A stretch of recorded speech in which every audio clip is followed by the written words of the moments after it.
जय हिंद विद्यार्थ्यांनो, आज आपण बघणार आहे PSI STI ASO म्हणजेच की कंबाईन एक्झाम, ज्याला आपण कंबाईन एक्झामची तयारी म्हणतो, त्या कंबाईन एक्झामच्या पेपरच्या पॅटर्नबद्दल, त्याच्या सिलेबसबद्दल आणि खूप इम्पॉर्टंट आहे आजच्या ज्या एक्झाम पॅटर्नमध्ये आणि जो नवीन सिलेबस आलेला आहे त्यामध्ये काय महत्त्वाचे बदल झाले ते आपण बघणार आहे। आणि विशेषतः लक्षात ठेवा 90% जे स्टुडंट आहे त्यांना सिलेबसच माहीत नसतो आणि ते सिलेबस माहीत नसताना सुद्धा अभ्यासाला सुरुवात करतात आणि अभ्यासाला सुरुवात केल्यानंतर त्यांना माहितीच पडते, नंतर माहिती पडते की आपल्याला हे वाचायचं होतं, हे वाचायचं नव्हतं।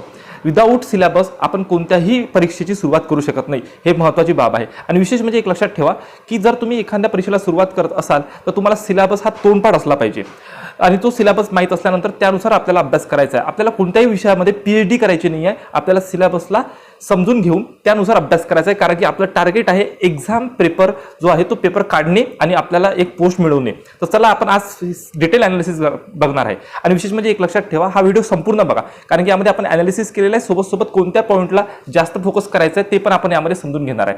तर चला तर मग आता वेळ न घालवता आपण आपल्या टॉपिककडे येऊ। तर बघा, आपल्यासमोर महाराष्ट्र दुय्यम सेवा गट ब अराजपत्रीय पूर्व व मुख्य परीक्षा स्पर्धा परीक्षाबद्दल दिलेलं आहे। हे जे पोस्ट आहे हे नॉन गॅझेटेड पोस्ट आहे। लक्षात ठेवा, याच्यामध्ये दोन पेपर होतात, एक होते प्रिलिमचा, एक होते मेन्सचा, आणि दोन्ही पेपर खूप महत्त्वाचे असतात। प्रिलिम जर तुम्ही काढला तर तुम्ही मेन्ससाठी जातात। तर बघा, इथे संयुक्त पूर्व परीक्षा जी असते ती 100 गुणांची असते आणि जे मुख्य परीक्षा आहे ती 400 गुणांची असते। आणि जे मुख्य परीक्षा आहे त्यामध्ये पेपर 1 आणि पेपर 2 असे दोन पेपर होतात आणि याचा संपूर्ण आपण सिलेबस बघणार आहे। म्हणजे तुमच्यासाठी एक महत्त्वाची गोष्ट म्हणजे पेपर 1 जो आहे ते संयुक्त आहे, इथं नावामध्येच दिलेलं आहे संयुक्त पूर्व परीक्षा। म्हणजे जे PSI STI ASO तीन जे आहे, PSI STI आणि ASO या तिघांसाठी हा जो पेपर 1 आहे हा एकच होणार आहे, एक सिंगल पेपर होणार आहे, खूप महत्त्वाचा आहे। आणि जो मुख्य पेपर होणार आहे त्यामधला पण पेपर 1 जो आहे तो संयुक्त, म्हणून इथं बघा सरळ दिलाय त्यांनी, पेपर क्रमांक 1 संयुक्त। म्हणजे पेपर 1 मध्ये मराठी इंग्लिश राहते, जे आपण पुढे बघणारच आहे काय काय सिलेबस मध्ये। आणि पेपर 2 जो आहे तो स्वतंत्र होणार आहे, इथे नावातच दिलाय स्वतंत्र। म्हणजे संयुक्त पूर्व परीक्षेमध्ये पहिला पेपर जो प्रिलिमचा आहे तो तिघांनी मिळून एकच पेपर होणार। मुख्य परीक्षेमध्ये सुद्धा पेपर क्रमांक 1 जो आहे तो कंबाईन होणार तिघांचा, आणि पेपर क्रमांक 2 आहे तो फक्त सेपरेट होणार आहे। म्हणजे त्यामध्ये सिलेबसमध्ये PSI STI आणि ASO तिघांचा सिलेबस सेपरेट राहणार आहे। ओके, तर बघा व्हिडिओ लास्ट पर्यंत बघा, खूप इम्पॉर्टंट आहे। तुम्हाला सिलेबसच माहित नसते आणि आपण अभ्यासाला सुरुवात करतो, तर सर्वप्रथम सिलेबस जाणून घ्या की सिलेबसमध्ये नेमकं आहे काय। आणि आता PSIचा जो फिजिकल आहे ना, त्या फिजिकलमध्ये पण चेंजेस करण्यात आले आहे, हे संपूर्ण न्यू आहे। जे चेंजेस झालेले आहे MPSC ने 2021 मध्ये जे चेंजेस केलेले आहे ते त्यामधले सिलेबसमधले चेंजेस आपण या व्हिडिओमध्ये बघणार आहे। तर जो क्वालिफाईंग पेपर झालेला आहे, पेपर म्हटल्यापेक्षा फिजिकल म्हणू शकतो आपण PSIचं, ते फिजिकल काय आहे, त्याचे रूल्स काय ते पण बघणार आहे। तर बघा, आपण सर्वप्रथम पेपर 1 बद्दल पाहू। तर बघा, पेपर 1 मध्ये जो संयुक्त पूर्व परीक्षा आहे 100 गुणांची, त्याबद्दल जाणून घेऊ। तर इथे महाराष्ट्र सेवा गट ब अराजपत्रीय संयुक्त मुख्य परीक्षा आहे पूर्व परीक्षा। यामध्ये प्रश्नपत्रिकेची संख्या 1 आहे आणि विशेष विषय व संकेतांक दिलेला आहे। सामान्य क्षमता चाचणी संकेत क्रमांक 012 आणि प्रश्न संख्या एकूण 100 गुणांची आहे, एकूण गुण त्याला 100, म्हणजे एक क्वेश्चन 1 मार्काला आहे। दर्जा जो आहे तो पदवी लेवलचा आहे, माध्यम मराठी व इंग्रजी दिलेला आहे। परीक्षेचा कालावधी जो आहे तो 1 तास म्हणजे 60 मिनिटं फक्त, म्हणून हा पेपर थोडा हार्ड जातो। प्रश्नपत्रिकेचे स्वरूप वस्तुनिष्ठ बहुपर्यायी म्हणजे एक क्वेश्चन राहील, हा क्वेश्चन राहील आणि त्याचे 4 ऑप्शन राहील, 4 पैकी एक ऑप्शन तुम्हाला सिलेक्ट करून समोर निघून जायचं आहे। ओके, त्यानंतर बघा यामध्ये काय दिलेलं आहे, तर अभ्यासक्रम खूप महत्त्वाचा आहे। सिलेबसच आपण बघत आहे, तर सिलेबसमध्ये इथे विषय दिला आहे सामान्य क्षमता चाचणीमध्ये। तर पहिला आहे चालू घडामोडी जागतिक तसेच भारतातील, त्यानंतर नागरिकशास्त्र, भारतीय राज्यघटनेचा प्राथमिक अभ्यास, राज्य व्यवस्थापन प्रशासन, ग्राम व्यवस्थापन प्रशासन। त्यानंतर तिसरा आहे इतिहास, आधुनिक भारताचा विशेषतः महाराष्ट्राचा इतिहास। बघा, महाराष्ट्राचा जरी इतिहास म्हटलं तर थोडाफार प्रमाणात इथे भारताचा इतिहास सुद्धा विचारला जातो, विशेषतः महाराष्ट्राचा, म्हणजे मुख्यतः जास्तीत जास्त क्वेश्चन हे महाराष्ट्राच्या इतिहासावर येईल। त्यानंतर भूगोलाबद्दल बघा, महाराष्ट्राच्या भूगोलाच्या विशेष अभ्यासासह पृथ्वी, जगातील विभाग, हवामान, अक्षांश रेखांश, महाराष्ट्रातील जमिनीचे प्रकार, पर्जन्यमान, प्रमुख पिके, शहरे, नद्या, उद्योगधंदे इत्यादी। तर इत्यादी हा खूप डेंजरस असतो, इत्यादी म्हणजे तुम्हाला जवळपास सर्वच करावं लागते, काय विचारले सांगता येत नाही, पण मुख्य सब्जेक्ट इथे दिलेले आहे त्यांनी, तर हे तर तुम्हाला माहितच असले पाहिजे। बघा, मुलं काय करतात, इत्यादीमध्ये जास्तीत जास्त जेव्हा आपण क्वेश्चन पेपर पाहतो तर 1-2 क्वेश्चन हे आउट ऑफ सिलेबस किंवा थोडेफार विचित्र येतात सिलेबसच्या बाहेरचे, पण ह्या इत्यादी मधले असतात। पण मुख्य हे जे आहे हे तर आपल्याला करूनच ठेवायचं आहे। म्हणजे तुम्हाला सांगतो, जर 100 मार्कचा पेपर असेल तर जवळपास 60 क्वेश्चन जे असतात ना ते मुख्यतः सिलेबस मधले असतात आणि इत्यादी मध्ये ते बाकीचे जे असतात 40% किंवा 30% विचारले जातात. त्यानंतर अर्थव्यवस्थामध्ये भारतीय अर्थव्यवस्था, ज्यामध्ये राष्ट्रीय उत्पन्न, शेती, उद्योग, परकीय व्यापार, बँकिंग, लोकसंख्या, दारिद्र्य व बेरोजगारी, मुद्रा आणि राजकोषीय नीती इत्यादी. परत इथे बघा इत्यादी आलेला आहे. म्हणजे यामध्ये पण अर्थव्यवस्थेमध्ये खूप काही विचारलं जाऊ शकते. पण मुख्य तुम्हाला हे जे टॉपिक इथं दिसत आहे हे टॉपिक बिलकुल तोंडपाठ किंवा ज्यावर मॅक्झिमम क्वेश्चन तुम्हाला याचे सॉल्व्ह करून बघायचे आहे. त्यानंतर शासकीय अर्थव्यवस्था, अर्थसंकल्प, लेखा परीक्षण इत्यादी. त्यानंतर खाली बघा सामान्य विज्ञानच्या बद्दल टॉपिक दिलेला आहे. त्यामध्ये भौतिकशास्त्र ज्याला फिजिक्स म्हणतो, रसायनशास्त्र, केमिस्ट्री, प्राणीशास्त्र, झूलॉजी, त्यानंतर वनस्पतीशास्त्र, बॉटनी आणि आरोग्यशास्त्र, हायजीन.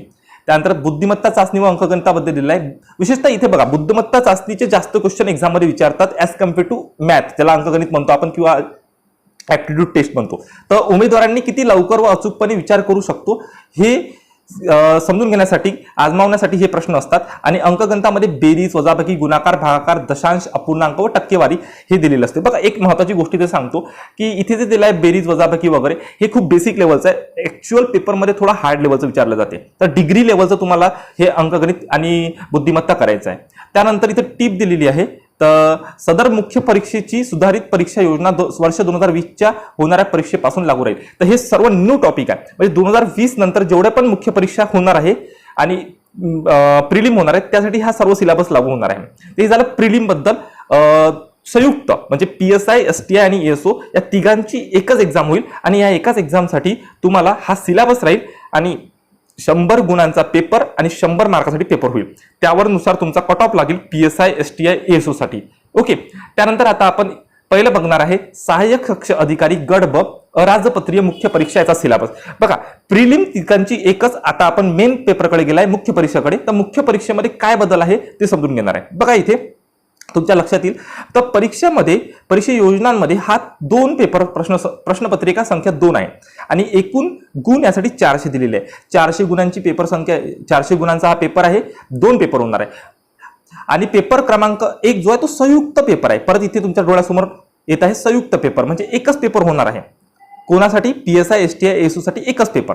आणि पेपर क्रमांक 2 जो आहे तो स्वतंत्र पेपर राहणार आहे ASO साठी. तसाच PSI साठी स्वतंत्र आणि तसाच सेम STI साठी पण स्वतंत्र राहणार आहे. तर चला आपण याचं बघणार आहे पेपर क्रमांक 1 कसा राहणार आहे. तर पेपर क्रमांक 1 याचा संकेतांक दिलाय 0, 1, 4. याच्यामध्ये विषय बघा मराठी राहणार आहे, इंग्रजी आणि सामान्य विज्ञान हे 3 विषय राहणार आहे. आणि PSI, STI, ASO म्हणजे कंबाईनला तिन्ही याला हा एकसारखा सिलेबस राहणार आहे, एकसारखाच पेपर राहणार आहे. कारण की हा संयुक्त होणार आहे पेपर. जो मेन्सचा पेपर आहे, प्रीचा आपण बघितलं पूर्व परीक्षेचं, हे मुख्य परीक्षेचा पेपर नंबर 1 जो तिघांना कॉमन आहे.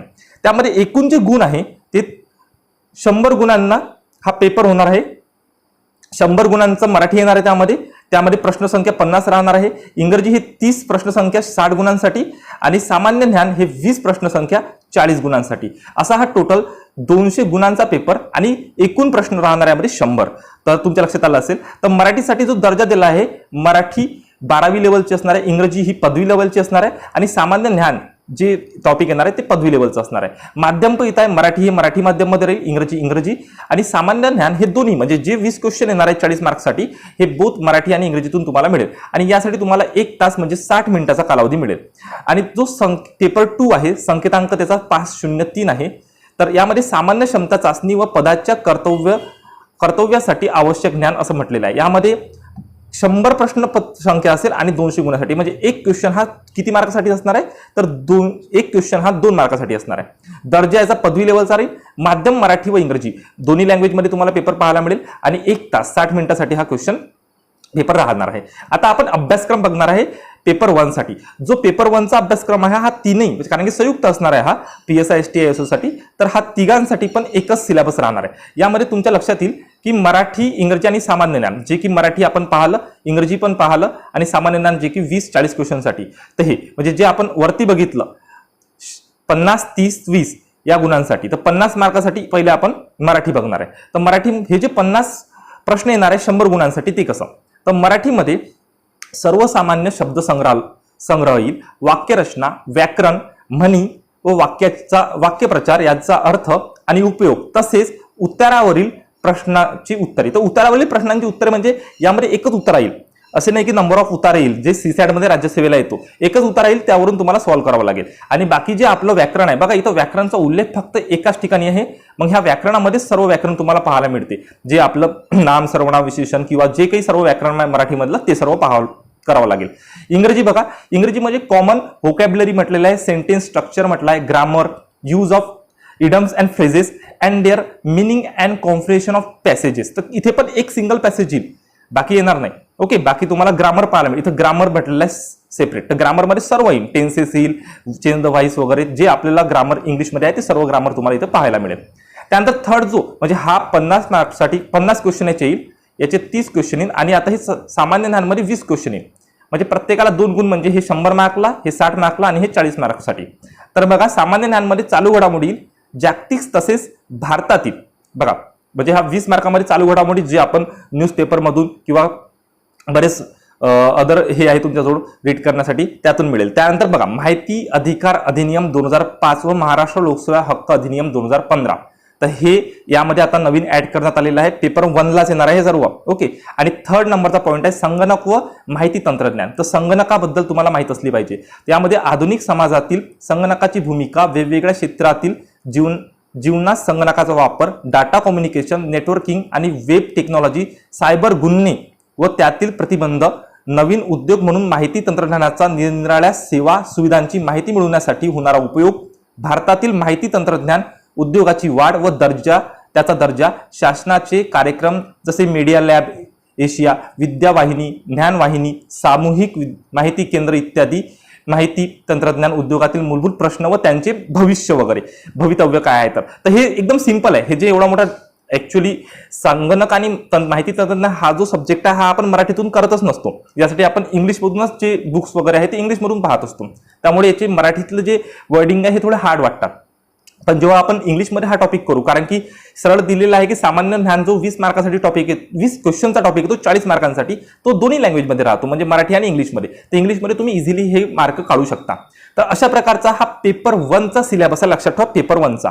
तर पेपर 1 संयुक्त राहणार आहे मेन्सचा PSI STI ASO ला. तर हा संपूर्ण याचा सिलेबस. तर हा आपण आता परत बघणार नाहीये, आता आपण 1 बाय 1 प्रत्येकाचा सिलेबस बघणार आहे. ठीक आहे, तर आपण ASOचा सिलेबस बघणार होतो, असिस्टंट सेक्शन ऑफिसरचा. तर ASO मध्ये बघा आता कुठला सिलेबस येते. तर जो पेपर 2चा सेपरेट पेपर होतो, त्याचा कंबाईन पेपर नसतो. बघा पेपर क्रमांक 2 मध्ये काय काय येते. तर विषय मध्ये ASO साठी बघत आहे आपण, लक्षात ठेवा आता. तर यामध्ये बुद्धिमत्ता चाचणी येते. त्यानंतर महाराष्ट्राचा इतिहास, हा संपूर्ण 100 मार्कचा पेपर आहे 200 गुणांसाठी, खूप इम्पॉर्टंट आहे, यावर तुमचा कट ऑफ लागेल. त्यानंतर महाराष्ट्राच्या इतिहासामध्ये सामाजिक व आर्थिक जागृती, त्यानंतर महाराष्ट्राच्या व्यक्तीचे काम, स्वातंत्र्यपूर्व भारतातील सामाजिक जागृतीतील वर्तमानपत्रे व शिक्षणाचा परिणाम, भाग, त्यानंतर स्वातंत्र्यपूर्व काळातील इतर समकालीन चळवळी आणि राष्ट्रीय चळवळी. तर इथे इतिहासाचं पूर्ण डिटेल सांगितलेलं आहे की तुम्हाला एवढंच करायचं आहे, या बाहेर तुम्हाला जायचं नाहीये. आणि मेन्समध्ये मुख्यतः हेच बघायचं आहे तुम्हाला कुठलं विचारलंय, याच्या बाहेर PhD करून काही अर्थ नाही आहे, आपल्याला पोस्ट काढायची हे लक्षात ठेवा. तर महाराष्ट्राच्या इतिहासामध्ये तुम्ही एवढं जर व्यवस्थित केलं तर सफिशियंट आहे, तुम्हाला जे क्वेश्चन येणार आहे या बाहेर जाणार नाही. त्यानंतर महाराष्ट्राचा भूगोल बघा, महाराष्ट्राचा रचनात्मक म्हणजे फिजिकल भूगोल, मुख्य रचनात्मक विभाग, हवामान, पर्जन्यमान व तापमान, पर्जन्यमानातील विभागावर बदल, नद्या, पर्वत व डोंगर, राजकीय विभाग, प्रशासकीय विभाग, नैसर्गिक संपत्ती, वने व खनिजे, मानवी व सामाजिक भूगोल, लोकसंख्या ज्याला पॉप्युलेशन म्हणतो, त्यानंतर मायग्रेशन ऑफ पॉप्युलेशन व त्यांचे सोर्स आणि डिस्टिनेशन वरील परिणाम, ग्रामीण वस्त्या व तांडे, झोपडपट्ट्या व त्यांचे प्रश्न. तर हे सर्व भूगोलामध्ये येईल. भूगोलामध्ये पण जो सिलेबस मध्ये दिलेला आहे त्याच्या बाहेर क्वेश्चन जात नाही. त्यानंतर भारतीय राज्यघटना, तर घटना कशी तयार झाली म्हणजे बेसिक नॉलेज ऑफ घटना, आणि घटनेची प्रस्ताविकी मागील भूमिका व तत्वे, घटनेची महत्वाची कलमे तर पाठच तुम्हाला पाहिजे, ठळक वैशिष्ट्ये, केंद्र व राज्य संबंध, निर्धमी राज्य, मूलभूत हक्क व कर्तव्ये, राज्याच्या धोरणाची मार्गदर्शक तत्वे, शिक्षण, युनिफॉर्म सिव्हिल कोड, स्वतंत्र न्यायपालिका, राज्यपाल, मुख्यमंत्री व मंत्रिमंडळ, रोल, अधिकारी व कार्य, राज्य विधिमंडळ, विधानसभा, विधान परिषद व त्यांचे सदस्य, अधिकार, कार्य व रोल आणि विधी समित्या, हे सर्व भारतीय राज्यघटनेमध्ये ASO साठी असिस्टंट सेक्शन ऑफिसरसाठी हा मेन्सचा पेपर 2 आहे. त्यानंतर राजकीय यंत्रणामध्ये शासकीय रचना, अधिकारी व कार्य दिले आहे, केंद्र सरकार, केंद्रीय मंत्रिमंडळ, विधिमंडळ आणि राज्य सरकार व प्रशासन, हा पण इनडायरेक्टली हा पॉलिटीचाच भाग आहे, लक्षात ठेवा. पॉलिटी जर तुम्ही चांगलं केलं प्रिलिम मध्ये तर हा सेम अभ्यास तुमचा होऊन जातो. त्यानंतर जिल्हा प्रशासन, ग्रामीण आणि नागरी स्थानिक प्रशासन किंवा शासन, हे पण हा पॉलिटीमधला आपल्या राज्यशास्त्रातला इंडियन कॉन्स्टिट्यूशनचा पार्ट आहे, तो पण इझिली तुमचा होऊन जातो. त्यानंतर न्यायमंडळ आणि नियोजन. न्यायमंडळ म्हणजे न्यायमंडळाची रचना, एकात्मिक न्यायमंडळ, कार्य, सर्वोच्च न्यायालय व उच्च न्यायालयाची भूमिका व अधिकार, दुय्यम न्यायालय, लोकपाल, लोकायुक्त आणि लोक न्यायालय, त्यानंतर संविधानिक आदेशाचे रक्षण करणारे न्यायमंडळ, न्यायालयीन सक्रियता, जनहित याचिका, तर हे पण पॉलिटीमधलाच पार्ट आहे. त्यानंतर नियोजनामध्ये प्रक्रिया, प्रकार, भारताच्या 1 ते 10व्या पंचवार्षिक योजनेचा आढावा. बघा इथं सरळ दिलेला आहे, भारताच्या 1 ते 10व्या पंचवार्षिक योजनेचा आढावा म्हटलेला आहे. मूल्यांकन, सामाजिक व आर्थिक विकासाचे निर्देश फलके, राज्य आणि स्थानिक पातळीवरील नियोजन, विकेंद्रीकरण, 73 व 74वी घटनादुरुस्ती खूप महत्वाची आहे ही. भारतीय अर्थव्यवस्था, क्षेत्रीय विकासाचा कल व सेवा क्षेत्राची रूपरेषा, भारतीय अर्थव्यवस्थेच्या समोरील आव्हाने, गरिबी, बेरोजगारी आणि प्रादेशिक समतोल. तर हे सर्व इकॉनॉमिक्सचा पार्ट येतो आणि हा प्रिलिम मध्ये आपल्याला करावाच लागतो, असं काही विशेष नाही. पण इथे आपल्याला एक्झॅक्ट काय करायचं ते दिलेलं आहे, तर एवढंच करायचं आहे. आणि हे जे सर्व तुमच्यासमोर वाचलेलं आहे, हे आहे हा जो सिलेबस आहे, हा सिलेबस आहे असिस्टंट सेक्शन ऑफिसरचा. तर हा सेम सिलेबस तुम्हाला लक्षात ठेवा एएसओ साठी आहे, हा पीएसआय साठी नाही आहे. आता आपण जर STI स्टेट टॅक्स इन्स्पेक्टर जे नॉन गॅझेटेड पोस्ट आहे सेम कंबाईन मधली, तर त्याचा जर आपण सिलेबस बघितला तर पेपर 1 जो मी आधी बोललो, जो मराठी, इंग्रजी आणि सामान्य ज्ञान, जो मराठीचे 50 क्वेश्चन, मग इंग्रजी 30 आणि सामान्य ज्ञानचे 20, त्याचे मग 100, 60 आणि 40 म्हणजे जवळपास 200 मार्क्सचा पेपर राहणार आहे. तो 100 क्वेश्चनचा तो सेम राहणार आहे, त्याचा सेम सिलेबस आहे. पेपर 2 मध्ये थोडासा फरक होतो, कारण की हा संयुक्त पेपर नाही आहे, स्वतंत्र पेपर आहे. तर स्वतंत्र पेपरचा जो सिलेबस आहे तो बघा, हे तर सेमच राहणार आहे आपलं, हे परत वाचणार नाही आहे. जो पेपर 1 आहे बघा, हा पेपर 1 सेम राहणार आहे. जो फरक पडणार आहे तो पेपर 2 मध्ये STI ला फरक पडणार आहे. त्यामध्ये बघा जवळपास STI आणि एसओचा सिलेबस जवळपास सारखाच आहे, फक्त इकॉनॉमिक्स त्यामध्ये इन्क्रीज होते, वाढते, इकॉनॉमिक्सचे सेक्शन वाढतात. जसं बुद्धिमत्ता बघा इथे सेम आहे. महाराष्ट्राचा भूगोल जो मी एसओ मध्ये वाचला होता सेम तसाच आहे. महाराष्ट्राचा रचनात्मक भूगोल, मुख्य रचनात्मक विभाग, हवामान, पर्जन्यमान व तापमान, पर्जन्यातील विभागांवर बदल, नद्या, पर्वत व डोंगर, राजकीय विभाग, प्रशासकीय विभाग, नैसर्गिक संपत्ती, वने व खनिजे, मानवी व सामाजिक भूगोल, लोकसंख्या, पॉप्युलेशन, मायग्रेशन ऑफ पॉप्युलेशन व त्यांचे सोर्स आणि डेस्टिनेशन वरील परिणाम, ग्रामीण वस्त्या व तांडे, झोपडपट्ट्या व त्याचे प्रश्न. बघा हे आधीच मी रीड केलं होतं आणि माझ्या आता जवळपास सेकंड रिडिंग मध्ये पण परत मी रीड केलं, सोडलं नाही. असं नाही म्हटलं की आधीच होतं म्हणून वाचायचं नाही, परत रीड केलं, मला आणखी त्यामध्ये भर पडली आणि मला आणखी टॉपिक तो कानावर जास्त वेळा पडल्यामुळे आणि डोळ्यांनी दिसल्यामुळे मला समजलं की आता हे मायग्रेशन ऑफ जे पॉप्युलेशन आहे व त्याचे सोर्सेस आहे, त्याचं डेस्टिनेशन काय, हे सर्व मला दिसत आहे इथे. त्यानंतर महाराष्ट्राच्या इतिहासमध्ये बघा, सामाजिक व आर्थिक जागृती 1885 ते 1947, महत्वाच्या व्यक्तीचे काम, स्वातंत्र्यपूर्व भारतातील सामाजिक जागृतीतील वर्तमानपत्रे व शिक्षणाचा परिणाम भाग, त्यानंतर स्वातंत्र्यपूर्व काळातील इतर समकालीन चळवळी, राष्ट्रीय चळवळी. जो इतिहास आहे जो आपण याआधीच एएसओ मध्ये पाहिला तोच इतिहास इथं पाहायला मिळेल.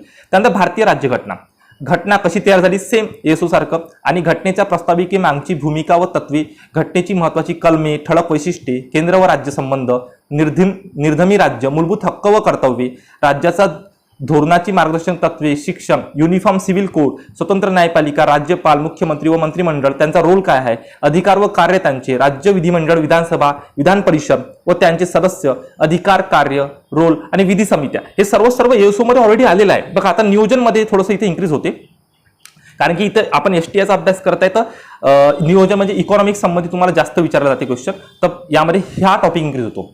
प्रक्रिया, प्रकार, भारताच्या 1 ते 10व्या पंचवार्षिक योजनेचा आढावा, मूल्यांकन, सामाजिक व आर्थिक विकासाचे निर्देश फलक, राज्य आणि स्थानिक पातळीवरील नियोजन, विकेंद्रीकरण, 73 व 74वी घटनादुरुस्ती, भारतीय अर्थव्यवस्था, क्षेत्रीय विकासाचा कल व सेवा क्षेत्राची रूपरेषा, भारतीय अर्थव्यवस्थेच्या समोरील आव्हाने, गरिबी, बेरोजगारी आणि प्रशासकीय असमतोल जो काही आहे तो. तर हे तुम्हाला एएसओ मध्ये पण होतं. आता इथून शहरी व ग्रामीण भागातील पायाभूत सुविधांचा विकास, तर हा पॉईंट STI मध्ये इन्क्रीज झालेला आहे. बघा यामध्ये पायाभूत सुविधांची गरज व महत्व, सामाजिक व आर्थिक पायाभूत सुविधांचा विकास आणि वाढ, जसे ऊर्जा, पाणी पुरवठा व मलनिसारण, गृह, परिवहन, रस्ते, बंदर इत्यादी, दळणवळण क्षेत्र, पोस्ट व तार दूरसंचार, रेडिओ, टीव्ही, इंटरनेट, हे सर्व माहिती आहे तुम्हाला. इन्फ्रास्ट्रक्चरवरील प्रश्न, संबंधित धोरण व त्यावरील पर्याय, खाजगी व सामाजिक क्षेत्रातील भागीदारी, त्यानंतर FDI आणि इन्फ्रास्ट्रक्चर डेव्हलपमेंट, इन्फ्रास्ट्रक्चर विकासाचे खाजगीकरणाचे जे प्रॉब्लेम आहे, राज्य व केंद्र सरकारचे जे इन्फ्रास्ट्रक्चर विकासाचे धोरणे आहे, ग्रामीण व भारतातील परिवहन व गृह विषयाचे जे प्रश्न आहे आणि त्यातील केंद्रांनी सांगितलेले राज्यासंबंधीचे जे कार्यक्रम आहे व उपक्रमशीलता आहे त्याबद्दलची सर्व माहिती आपल्याला हे STIच्या मेन्समध्ये बघायचं आहे. आणि यातले मॅक्झिमम पॉईंट लक्षात ठेवा, हे करंटच्या रिलेटेड असतात, चालू घडामोडीच्या रिलेटेड असतात, म्हणून करंट व्यवस्थित जर तुम्ही केलं तर यातले मॅक्झिमम पॉईंट तुमचे तसेच सुटतात, तसेच सॉल्व्ह होतात. बघा नेक्स्ट काय म्हटलं आणखी, आर्थिक सुधारणा व कायदे म्हटलेला आहे. याची पार्श्वभूमी, उदारीकरण, खाजगीकरण, जागतिकीकरण, संकल्पना व त्याचा अर्थ आणि व्याप्ती, मर्यादा, केंद्र व राज्य स्तरावरील आर्थिक सुधारणा, WTO वर्ल्ड ट्रेड ऑर्गनायझेशन तरतुदी आणि सुधारणा आणि त्यांचे भारतातील अर्थव्यवस्थेवरील अपेक्षित परिणाम, प्रश्न व समस्या, GST, विक्री कर, त्यानंतर वॅटचा पण प्रश्न खूप मोठा आहे, WTO इत्यादीशी संबंधित कायदे आणि नियम.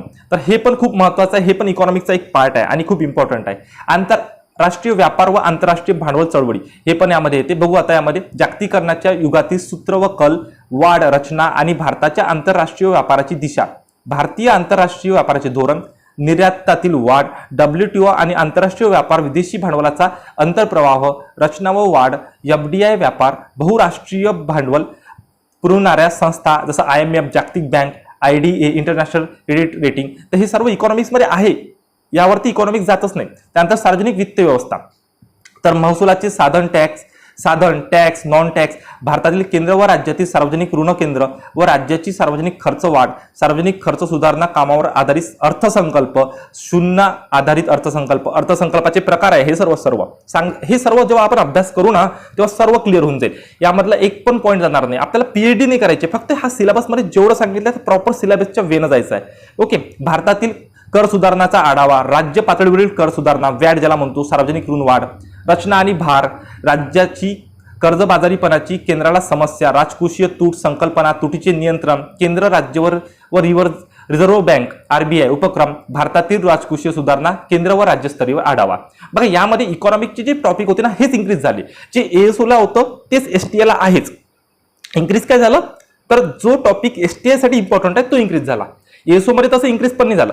PSI मध्ये पण सेमच होते. बघा PSIच्या सिलेबसमध्ये जाऊ आपण आता, तर याचा जो प्रिलिमचा पेपर आहे मराठी, इंग्रजी, सामान्य ज्ञान, तो सेम राहणार आहे तिघांसाठी. स्वतंत्र पेपर नाही आहे, तो संयुक्त पेपर आहे. जो फरक पडणार आहे तो स्वतंत्र पेपरमध्ये, म्हणून मी हे परत सांगत नाही, रिव्हिजन नाही करायचं याची. पेपर 2 मध्ये बघा सेम बुद्धिमत्ता चाचणी जे आहे तुमच्या समोर आहे हे सेम राहणार आहे. महाराष्ट्रात भूगोल पण सेम राहणार आहे, महाराष्ट्र इतिहास पण सेम राहणार आहे, जो आपण ASO आणि STIला पाहिला. त्यानंतर महाराष्ट्राचा भारतातील राज्यघटना जो टॉपिक आहे हा पण तसाच राहणार आहे, जो आपण ASO STIला पाहणार आहे मेन्स मधला बघा. आणि इथून मानवी हक्क व जबाबदारी, इथून हा टॉपिक थोडा वेगळा होतो, ते वाचून घेऊ. संकल्पना, आंतरराष्ट्रीय मानवी हक्क मानक, त्या संदर्भात भारतातील राज्यघटनेतील तरतूद, भारतातील मानव हक्क व जबाबदाऱ्या या यंत्रणेची अंमलबजावणी व संरक्षण, भारतातील मानवी हक्क चळवळ, मानवी हक्कापासून वंचित राहणाऱ्या समस्या, गरिबी, निरक्षरता, बेकारी, सामाजिक, सांस्कृतिक, धार्मिक प्रथा यासारख्या अडचणी, जसा हिंसाचार, भ्रष्टाचार, दहशतवाद, कामगारांचे शोषण, संरक्षित गुन्हेगारी इत्यादी, लोकशाही व्यवस्थेतील एकमेकांचे हक्क आणि मानवी प्रतिष्ठा व एकतेचा आदर करण्यासंबंधी प्रशिक्षणाची गरज व महत्त्व, नागरी हक्क संरक्षण अधिनियम 1955, मानवी हक्क संरक्षण अधिनियम 1993, कौटुंबिक हिंसाचारापासून महिलांचे संरक्षण अधिनियम 2005, अनुसूचित जाती व अनुसूचित जमाती अधिनियम 1989, हुंडाबंदी अधिनियम 1961, महात्मा गांधी तंटामुक्त अभियान. तर हे सर्व तुम्हाला मेन्समध्ये कंबाईन नाही, कंबाईनच्या PSIच्या मेन्समध्ये, ST आणि ASOच्या नाही, तिथे थोडा बदल आहे. त्यानंतर महाराष्ट्र पोलीस अधिनियम 1951, महाराष्ट्र पोलीस ऍक्ट ज्याला म्हणतो, भारतीय दंड संहिता 1860, इंडियन पिनल कोड ज्याला म्हणतो आपण. ओके. त्यानंतर फौजदारी प्रक्रिया संहिता 1973, क्रिमिनल प्रोसिजर कोड आहे, भारतीय पुरावा अधिनियम 1872, इंडियन एव्हिडन्स ऍक्ट. तर हे सर्व ऍक्ट त्यामध्ये इन्क्रीज होतात. त्याला आपण मराठीमध्ये मेजर ऍक्ट आणि मायनर ऍक्ट म्हणतो, जे की आपण अभ्यास करताना मेनचा पाहतोच आणि खूप इझी आहे. तर हा झाला PSIचा सिलेबस, म्हणजे कंबाईन PSI STI ASO यामधली जे प्रिलिम एक्झाम होते ती सर्वांसाठी एकत्र होते, त्यामध्ये काही फरक नाही आहे. त्यानंतर पेपर 1 जो होतो ज्यामध्ये मराठी, इंग्रजी आणि थोडंफार 20 मार्काचे 20 क्वेश्चन राहतात, 40 मार्कचे सामान्य ज्ञानचे, तो एकच पेपर होतो, तिघांनाही कॉमन असतो. त्यानंतर ASOचा एक वेगळा पेपर राहील, STIचा एक वेगळा पेपर राहील आणि ASOचा एक वेगळा पेपर राहील, PSIचा एक वेगळा पेपर राहील. या तिघांचे वेगवेगळे पेपर राहणार आणि त्यानुसार हा सिलेबस राहणार आहे. तर हे झाला सिलेबस. आता यामध्ये आणखी एक चेंज करण्यात आला, तो आहे PSIच्या फिजिकलमध्ये चेंज करण्यात आलाय. PSIचा फिजिकलचे जे मार्क होते आतापर्यंत ही 400 गुणांची परीक्षा मेनची, त्यानंतर 100 गुणांचा फिजिकल होत होते, ते फिजिकलचे मार्क यामध्ये ऍड करण्यात येत होते. तर ते आता ऍड येणार नाही आहे. ते फक्त क्वालिफाईंग राहणार आहे 60 मार्क्ससाठी. म्हणजे आता काय चेंज झालेलं आहे लक्षात घ्या, की जो फिजिकल राहणार आहे ते 60 मार्क जर तुम्ही क्वालिफाय केलं तर तुम्ही इंटरव्ह्यूसाठी क्वालिफाय होणार आहे आणि इंटरव्ह्यू झाल्यानंतर तुमची फायनल लिस्ट लागणार आहे. तर ते पण बघून घेऊ. तो पण GR आपला नवीनच आलेला आहे 2021 मध्ये, तर तो बघून घेऊ. चला तर मग त्या पॉईंटकडे जाऊ. तर बघा इथे तुमच्या समोर लक्षात येत आहे की हे आता 25 मे 2021 ला MPSCनी PSIच्या फिजिकल बद्दल दिलेली माहिती आहे. फिजिकल एक्झाम बद्दल पोलीस उपनिरीक्षक महाराष्ट्र दुय्यम सेवा अराजपत्रीय गट ब मुख्य स्पर्धा परीक्षा या पदासाठी शारीरिक चाचणी सुधारित मानके काय म्हटलेलं आहे. आणि इथे सरळ त्यांनी मेन्शन केलेलं आहे की शारीरिक चाचणीचे गुण, हा जो पॉईंट आहे हा पॉईंट मी वाचत आहे बघा. शारीरिक चाचणीचे गुण अर्हताकारी करण्यात आलेले असून शारीरिक चाचणीत उत्तीर्ण होण्यासाठी एकूण गुणांपैकी किमान 50% गुण म्हणजे 60 गुण मुलाखतीस पात्र होण्यासाठी आवश्यक राहील. तसेच या गुणांचा अंतिम गुणवत्तेकरिता अंतिम निवडीकरिता विचार होणार नाही. खूप महत्वाचा आहे, याचा विचार ते शेवटच्या गुणांसाठी करणार नाही आहे. म्हणजे आतापर्यंत फिजिकलमध्ये जे मुलं टॉप करत होते त्यांना ते 20-25 गुणांचा खूप फायदा होत होता, पण आता ते क्वालिफाईंग आहे. म्हणजे यानंतर तुम्हाला PSIचा फिजिकलचा खूप मोठं टेन्शन नाही आहे. तुम्हाला पेपरचा अभ्यास करावा लागणार आहे, प्री आणि मेनचा. आणि त्यानंतर यांनी सरळ इथे मेन्शन केलेले आहे की कशा कशा प्रकारे महिला आणि पुरुष यांच्यासाठी काय काय राहणार आहे. पुरुष उमेदवारांसाठी आणि महिला उमेदवारांसाठी फिजिकलची जी चाचणी आहे त्यामध्ये कसे गुण राहणार आहे. जसं गोळाफेक मध्ये वजन 7.260 किलोग्रॅम कमाल गुण 15 मिळणार आहे पुरुषांना. त्यानंतर पुलअपसाठी कमाल गुण 20 मिळणार आहे. लांब उडीसाठी कमाल गुण 15 आणि धावणे 800 मीटरसाठी कमाल गुण 50. ते पुरुषांसाठी आहे. आणि इकडे स्त्रियांसाठी दिला आहे गोळाफेक वजन 4 किलोग्रॅम मध्ये कमाल गुण 20 मिळणार आहे. धावणे 400 मीटर मध्ये कमाल गुण 50 आणि लांब उडीसाठी कमाल गुण 30. तर हे सर्व क्वालिफाईंग झालेलं आहे. म्हणजे तुम्हाला फक्त अभ्यास करायचा आहे. 60 गुण काढणे फिजिकलमध्ये एवढं कठीण नाही आहे. तो खूप सिंपल आणि साधा अभ्यास आहे आपल्यासमोर. तर जो सिलेबस आपण पाहिला तो खूप इम्पॉर्टंट आहे. असा सिलेबसचं अनालिसिस करून तुम्ही समोर जाऊ शकता आणि जे एक्झाम पॉइंट ऑफ व्ह्यू आहे तेच अभ्यासाला घ्या. PhD नका करू. जे एक्स्ट्रा नॉलेज दिलेलं आहे ते नाही केलं, 1-2 क्वेश्चन जर त्यामुळे पेपरमध्ये आले तरी एवढं इम्पॉर्टंट नाही आहे त्याचं. कारण की जे 60 ते 70% पेपर आहे तो या सिलेबसमधूनच येतो. तर मुलं इथेच चुकतात. तर सर्वांनी या व्हिडिओला लाईक करा, सबस्क्राईब करून घ्या चॅनलला. असेच व्हिडिओ आपण या चॅनलवर बनवणार आहे. यामध्ये आणखी विशेष नवीन व्हिडिओ आपण टाकणार आहे येणाऱ्या दिवसांमध्ये. तर चॅनलला बनवून राहा. भेटूया आपण नेक्स्ट व्हिडिओमध्ये. चला, धन्यवाद.